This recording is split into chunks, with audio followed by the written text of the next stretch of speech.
नमस्कार साथियों, स्वागत है आप सबका विजडम पॉइंट पे। अगर आप SSC railway UP triple SC की तैयारी कर रहे हैं तो आप बिल्कुल ठीक जगह पर हैं। इसके अलावा यदि आप देश दुनिया की जानकारी रखना चाहते हैं तो हमारे चैनल विजडम पॉइंट को सब्सक्राइब कर लीजिए। इस चैनल के माध्यम से जो भी देश दुनिया की नई जानकारी होगी वो आप तक पहुँचाई जाएगी। तो साथियों, करंट अफेयर का सेशन है ये। चलिए आज का सेशन शुरू करते हैं। पहला क्वेश्चन है कि कौन से देश ने ग्रीनलैंड द्वीप को 12.1 मिलियन डॉलर की सहायता दे रहा है। तो साथियों, इस क्वेश्चन का बी ऑप्शन सही है, USA, United state of America. America साथियों ग्रीनलैंड द्वीप को 12.1 मिलियन मिलियन डॉलर की सहायता दे रहा है। अब साथियों, थोड़ा सा ग्रीनलैंड द्वीप के बारे में समझिए कि ये है कहाँ, वर्ल्ड मैप में क्या इसकी स्थिति है। तो अगर आप अमेरिका जाएंगे, अमेरिका से जस्ट नॉर्थ साइड में मतलब ऊपर जाएंगे तो कनाडा है, और कनाडा के पूर्व में जाएंगे मतलब सामने, तो ये वहीं पे ग्रीनलैंड की स्थिति है, वहीं पे ग्रीनलैंड द्वीप है। इसके अलावा साथियों एक देश है डेनमार्क, जो कि नॉर्वे, स्वीडन, फिनलैंड, पोलैंड इन सब देशों के बीच में है, जर्मनी, इन सब देशों के बीच में एक देश डेनमार्क है। और जो ये डेनमार्क है, यही देश ग्रीनलैंड की देखभाल करता है। देखभाल का मतलब यह है कि अगर ग्रीनलैंड पे कोई दिक्कत, कोई समस्या आ रही है तो सैन्य शक्ति या जो भी समस्या आ रही है तो उसका समाधान डेनमार्क के द्वारा किया जाएगा या डेनमार्क करता है।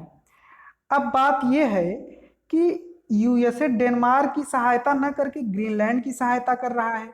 जैसे समझिए कि यूएसए भारत की सहायता न करके आए सीधा जम्मू कश्मीर की सहायता करे, और वो भी बिना भारत की इजाजत लिए। लेकिन साथियों ग्रीनलैंड के बारे में समझिए थोड़ा। ग्रीनलैंड अपना निर्णय स्वयं लेता है, जो भी निर्णय होगा ग्रीनलैंड अपना निर्णय स्वयं करता है। तो आप लोग सोच रहे होंगे कि तब दिक्कत क्या है, ग्रीनलैंड अगर स्वयं निर्णय लेता है तो ये उसके ऊपर है, उसके ऊपर निर्भर है कि किससे क्या लेना है कि और किसको क्या देना है। लेकिन यहाँ दिक्कत ये है साथियों कि जो सेना है वो डेनमार्क की ही है, इनकी ग्रीनलैंड की खुद की सेना नहीं है। कल को कुछ अगर गड़बड़ होता है यहाँ ग्रीनलैंड में तो डेनमार्क को ही संभालना पड़ेगा। लेकिन आप सोच रहे होंगे कि इसमें गड़बड़ क्या होगा। तो किसी ने पैसा दिया और किसी ने लिया। तो देखिए, हमारे घर वाले सिखाते हैं कि लालच में नहीं पड़ना चाहिए, क्योंकि कोई अगर कुछ देता है तो अपने फायदे के लिए ही देता है। और डेनमार्क को यही डर सता रहा है कि पैसा लेते लेते ग्रीनलैंड कहीं अमेरिका में ही विलय ना हो जाए, कहीं अमेरिका का ही होके न रह जाए। क्योंकि यूएसए अगर किसी को कुछ देता है तो इसीलिए देता है, जैसे कि आप लोग सोच रहे होंगे कि क्या यूएसए ग्रीनलैंड को लेने के लिए पैसा दे रहा है। जी बिल्कुल साथियों। और यूएसए जो है अभी 1867 में आप लोग जानते होंगे कि एक अलास्का है। अलास्का की स्थिति साथियों ये है कि अमेरिका के ऊपर कनाडा है, और कनाडा के ईस्ट में ग्रीनलैंड था और वेस्ट में अलास्का है। तो अलास्का को 1867 में ऐसे पैसा दे करके अमेरिका उसको खरीद लिया था। तो इसीलिए डेनमार्क डर रहा है कि कहीं पैसा देते देते ग्रीनलैंड को अपने अमेरिका में विलय न कर ले एक बार। अच्छा, डर इस बात का है कि डेनमार्क को डर इस बात का है कि एक बार डेनमार्क के सामने अमेरिका ने प्रस्ताव भी रखा था, किसका, खरीदने का, कि ग्रीनलैंड हमको दे दीजिए, हमारे ऊपर है, हमारे छत पे है, तो ग्रीनलैंड हमको दे दीजिए। काहे के लिए आप यहाँ पे डेनमार्क से आएंगे यहाँ ग्रीनलैंड को संभालने के लिए, हमारे छत पे है, हम इसको आसानी के साथ चलाएंगे। तो खरीदने का भी प्रस्ताव रख दिया था, इसीलिए डेनमार्क को ज्यादा डर सता रहा है। तो उम्मीद है साथियों ये क्वेश्चन आपको अच्छे से समझ में आ गया होगा। अब साथियों अगला क्वेश्चन है क्वेश्चन नंबर 2। अपने कर्मचारियों के कौन से सुविधा में केंद्र सरकार ने रोक लगाई है। इस क्वेश्चन का ए ऑप्शन सही है, महंगाई भत्ता।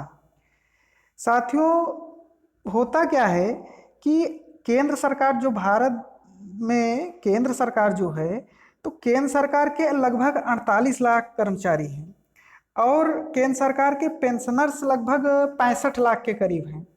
अब जो 48 लाख कर्मचारी हैं केंद्र सरकार के, उनको क्या होता है कि महंगाई भत्ता दिया जाता है, मतलब डीए उसको कहते हैं शॉर्ट फॉर्म में। तो इसी पे केंद्र सरकार ने रोक लगाया है कि जनवरी 2020 से जुलाई 2021 तक अब डीए नहीं मिलेगा केंद्र सरकार के कर्मचारियों को। तो उम्मीद है ये क्वेश्चन आपको समझ में आ गया होगा। तो चलिए अगले क्वेश्चन पे चलते हैं, क्वेश्चन नंबर 3 पे। क्वेश्चन नंबर 3 है, हबल दूरबीन ने अंतरिक्ष में अपने कितने साल पूरे किए? इस क्वेश्चन का सी ऑप्शन सही है, 30 साल। अब साथियों थोड़ा सा हबल दूरबीन के बारे में समझिए। हबल दूरबीन जो है वो यूएसए की स्पेस एजेंसी नासा द्वारा अंतरिक्ष में भेजा गया एक टेलीस्कोप है जो कि 30 साल अभी पूरा किया है। अब साथियों आप लोग जानते होंगे कि अभी तक तो सैटेलाइट जानते होंगे कि सैटेलाइट भेजा जाता है। अब टेलीस्कोप क्या होता है? तो साथियों जो सैटेलाइट होता है वो पृथ्वी की फोटो खींचता है। जो सैटेलाइट होता है वो पृथ्वी की फोटो खींच करके यहाँ पृथ्वी पर भेजता है। लेकिन साथियों जो टेलीस्कोप जो होता है ये अंतरिक्ष में जाता है और अंतरिक्ष में जा करके अंतरिक्ष की फोटो खींचता है। मतलब जो इसका फोटो वाला माने मुंह रहेगा वो ऊपर की तरफ रहेगा, फोटो वाला कैमरा ऊपर की तरफ रहेगा। तो ये अंतरिक्ष की फोटो लगातार खींच करके अमेरिका की स्पेस एजेंसी नासा को भेजता रहता है। तो चलिए क्वेश्चन ये भी समझ में आ गया होगा। तो चलिए अगले क्वेश्चन पे चलते हैं, क्वेश्चन नंबर 4 पे। अभी सतर्कता आयुक्त के रूप में किसने शपथ ली है? तो साथियों इस क्वेश्चन का ए ऑप्शन सही है, संजय कोठारी। संजय कोठारी जी ने अभी सतर्कता आयुक्त सीवीसी के रूप में शपथ लिए हैं। अब संजय कोठारी इसके पहले क्या थे? इसके पहले जो हमारे राष्ट्रपति हैं रामनाथ कोविंद जी, इनके सचिव थे। अब ये सीबीसी में सीबीसी के मतलब सतर्कता आयुक्त के रूप में अभी शपथ लिया है। अब सोच रहे होंगे कि अगर राष्ट्रपति रामनाथ कोविंद के सचिव थे, अब ये सीबीसी हो गए हैं, तो अब सचिव कौन हुए हैं? अब सचिव हुए हैं कपिल देव त्रिपाठी। इस समय राष्ट्रपति रामनाथ कोविंद के सचिव हुए हैं। अब साथियों सीबीसी की बात आती है कि सीबीसी का काम क्या होता है। तो सीबीसी जो है भ्रष्टाचार संबंधित कार्यों को देखती है। तो उम्मीद है ये भी क्वेश्चन आपको समझ में आ गया होगा। अब चलिए क्वेश्चन नंबर 5 पे चलते हैं। क्वेश्चन नंबर 5 हमारा है, कोरोना महामारी के चलते असम का कौन सा मेला रद्द किया गया है?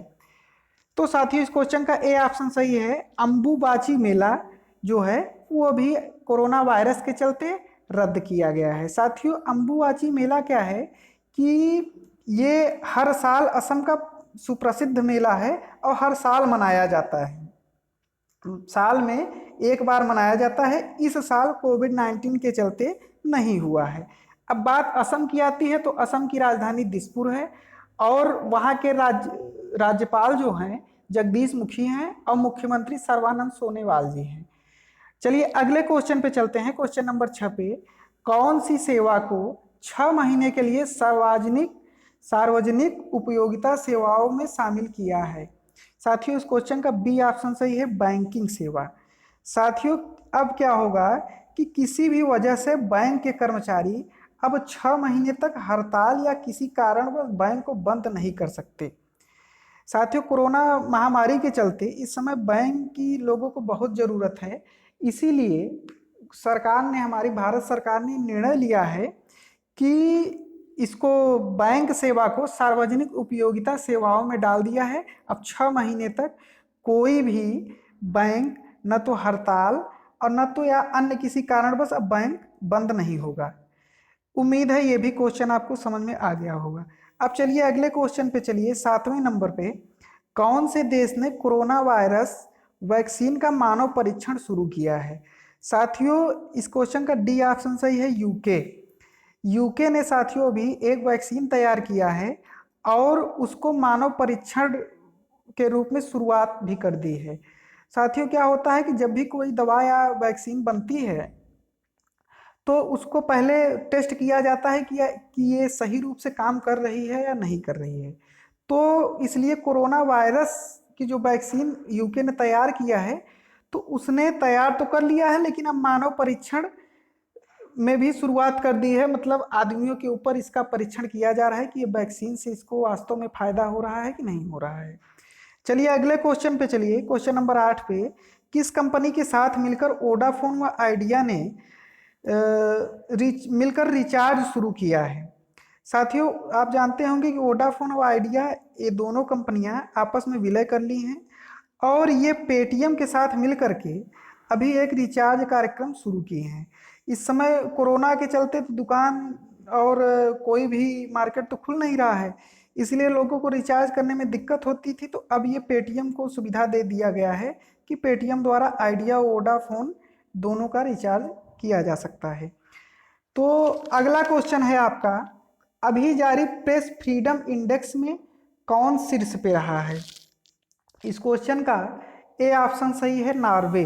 साथियों जो नॉर्वे है, अभी मैंने बताया था कि नॉर्वे की स्थिति क्या है, नॉर्वे, स्वीडन, डेनमार्क ये सब देश अगल ही बगल हैं, तो ये सिर्फ शीर्ष पे रहा है। अब प्रेस फ्रीडम की बात आती है, तो प्रेस फ्रीडम इंडेक्स का मतलब ये है कि पत्रकार किस देश में स्वतंत्र रूप से काम कर पा रहे हैं। तो एक नॉर्वे देश जो है, इस नॉर्वे देश में जो है पत्रकार भाई हमारे बहुत ही स्वतंत्र रूप से काम कर रहे हैं। अब साथियों बताता कौन है कि कौन किस देश में कौन स्वतंत्र रूप से काम कर रहा है। साथियों एक फ्रांस का एक संगठन है, वो 180 देशों की रैंकिंग में निकालता है कि कौन सा शीर्ष पे है, कौन किस नंबर पे है। वो सब देशों का अलग अलग निकालता है कि कौन किस किस देश का रैंक है।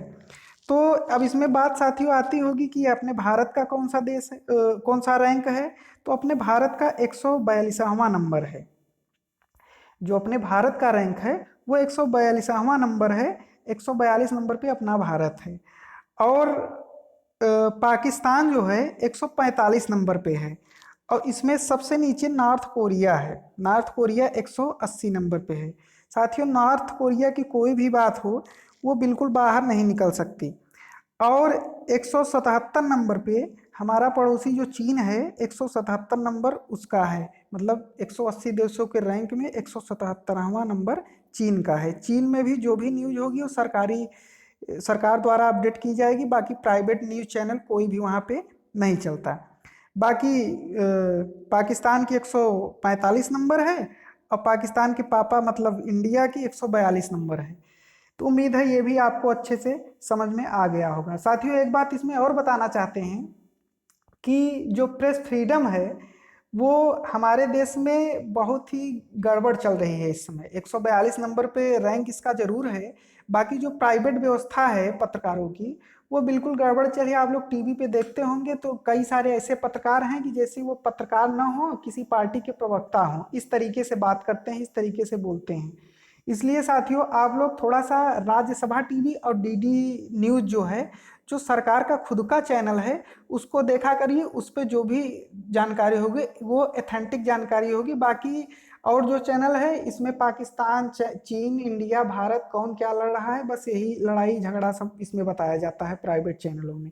इसके अलावा अगर आप राज्यसभा टीवी और डीडी न्यूज़ नहीं देख रहे हैं तो जैसे कि ये सब करंट अफेयर के चैनल हैं, जैसे आपका विजडम पॉइंट ही है, इसको सब्सक्राइब करिए। जो भी ऑथेंटिक न्यूज होगी इस चैनल के माध्यम से आप तक पहुंचाई जाएगी।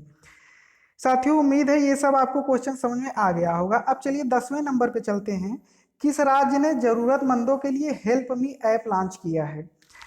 तो साथियों इस क्वेश्चन का डी ऑप्शन सही है, हरियाणा। हरियाणा की सरकार ने जरूरतमंदों के लिए एक एप्लीकेशन लॉन्च किया है जिसका नाम हेल्प मी है।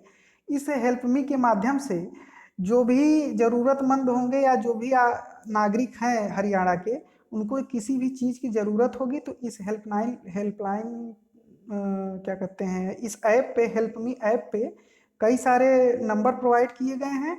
उस नंबर पे आप फ़ोन करके अपनी जो भी दिक्कत होगी बताएंगे तो उसका तत्काल रूप से निदान किया जाएगा।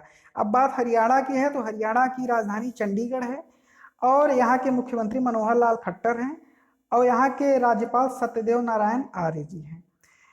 अगला क्वेश्चन आपका है, किस देश की पूर्व महिला कप्तान सना मीर ने अंतर्राष्ट्रीय क्रिकेट से संन्यास लिया है। इस क्वेश्चन का ए ऑप्शन सही है, इंडिया हमारे भारत देश के क्या कहते हैं, भारत देश का लड़का जो पाकिस्तान है, उसी देश की ये महिला कप्तान हुई थी। कौन? सना मीर। तो उन्होंने क्या किया है कि अभी अंतर्राष्ट्रीय क्रिकेट से संन्यास लेने की घोषणा की है। उम्मीद है ये सारे क्वेश्चन आपको अच्छे से समझ में आ गए होंगे। और आपका जो भी सुझाव हो प्लीज़ आप कमेंट बॉक्स में ज़रूर दीजिएगा। चलिए, बहुत बहुत धन्यवाद आपका पूरा वीडियो देखने के लिए।